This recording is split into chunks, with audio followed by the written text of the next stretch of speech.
Let's talk about the Leh Ladakh protest and an effort to delve deep into it. Hello, you are watching The Global Eye with me, Masmi.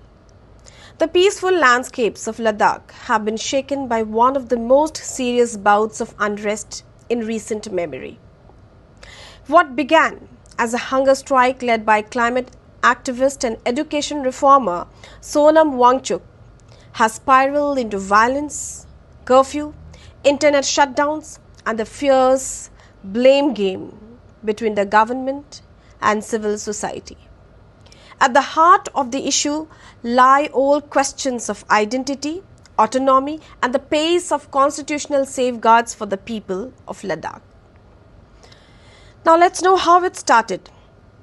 Around 10 September 2025, Sonam Wangchuk launched a hunger strike in Leh, demanding 6th scheduled constitutional protections and statehood for Ladakh. These demands have been echoing since Ladakh was separated from Jammu and Kashmir and made a union territory in 2019. Many Ladakhis fear losing control over land, jobs, and cultural identity without such safeguards. Now, as the hunger strike gained attention, youth groups, student bodies, and local associations began mobilizing.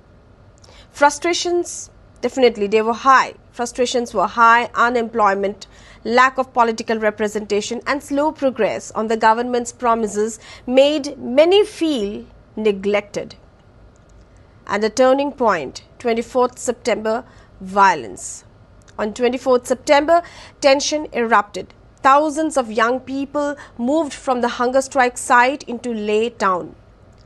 What began as marches quickly turned into clashes with the police. Stones were thrown, buildings were torched, vehicles set ablaze, including a BJP office and government property. Security forces responded with force. By the end of the day, 4 people lost their lives and scores were injured, including many security personnel. Now, authorities imposed curfew, suspended internet services, and rushed reinforcements to contain the violence. It was one of the bloodiest days Ladakh has witnessed since becoming a union territory. Now, how the government responded? The Union Home Ministry reacted swiftly and firmly. It blamed Sonam Wangchuk for the violence, accusing him of using provocative rhetoric, particularly his references to uprisings like the Arab Spring and recent Gen Z protest in Nepal. The government argued that such words misled the youth and directly contributed to the unrest. Within days, Wangchuk's NGO lost its FCRA license, cutting off foreign funding. On 26 September, he himself was arrested, reportedly under strict preventive laws. That's today. Dozens of others were also detained as part of the crackdown. The government insists that politically motivated elements sabotaged ongoing talks between Ladakhi groups and the centre. Now, what is Sonam Wangchuk's stance? In an exclusive interview after the violence, Sonam Wangchuk expressed sorrow but rejected the accusation of incitement. His words were candid. Let me narrate it. I admit it's my failure, but I never provoked the mob. Ask Ladakhis what I have done. These are his words. He accepted that he failed to control the angry crowd but insisted that his mission had always been peaceful. He pointed to deep frustration among Ladakh's youth who feel let down by the slow pace of reforms and lack of genuine autonomy. But why did it escalate? 3 forces converged. Structural grievances. Ladakhis have long pressed for constitutional safeguards, protection of jobs and land, and greater local control. These demands have been in limbo. And the youth frustration, high unemployment, and a digitally connected generation meant that anger spread rapidly across social media, amplifying calls to action.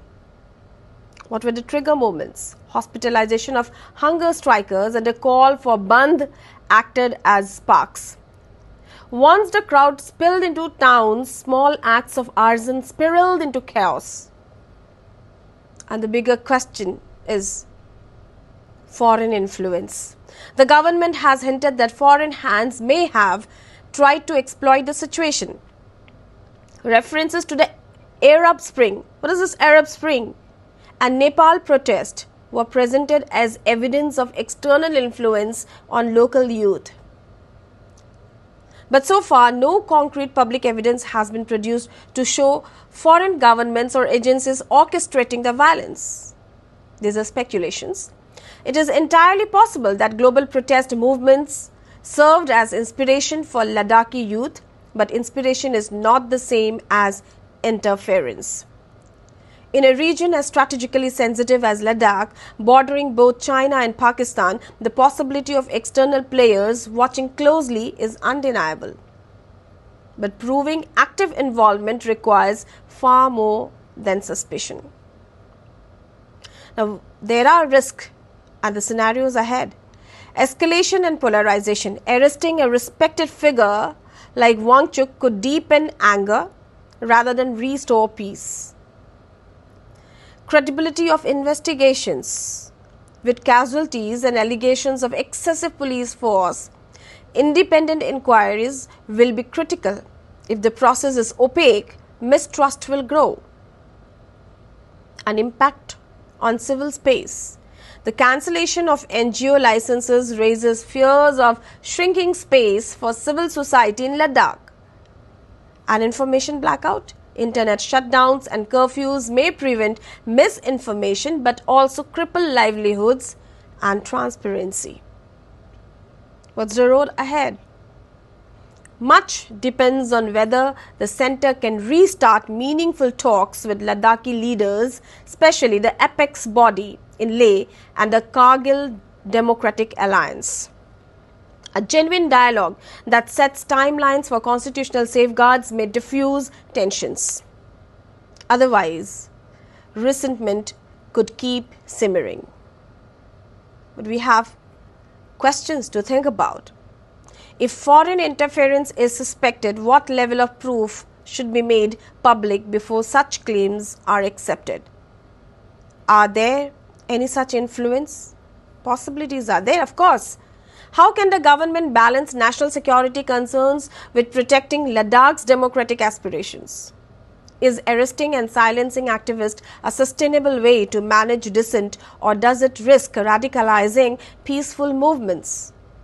How can Ladakh's youth energy be channeled into constructive participation through institutions, elections and civic forums rather than street violence? Street violence definitely seems not to be the solution. What lessons does Ladakh's unrest hold for India's broader handling of peripheral regions with unique cultural and political identities? The Leh-Ladakh unrest is not just about one protest or one leader.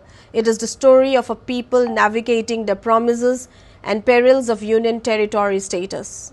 It is also a test for India of how a democracy manages dissent, addresses legitimate grievances, and balances security with freedom in a borderland that has always been more than just a line of the map.